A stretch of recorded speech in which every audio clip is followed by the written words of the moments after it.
Hey friends, and welcome back to my channel.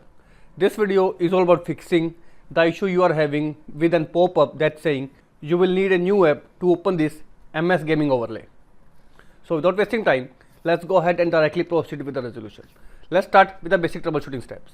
If you have installed VLC player into your system, I highly recommend to go ahead and uninstall the VLC gaming plane, which is a major cause for this particular MS Gaming Overlay.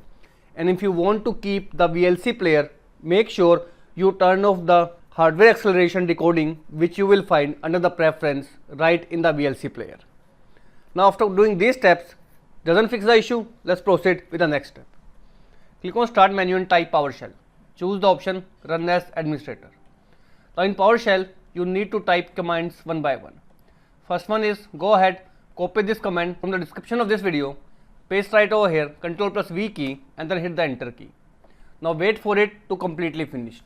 Once it is processed, go ahead, copy the second command. Again, it will be available in the description of this video, and hit the Enter key over here. Now copy the third command, which is available right over here. Select it, copy, and paste right over here, then hit the Enter key.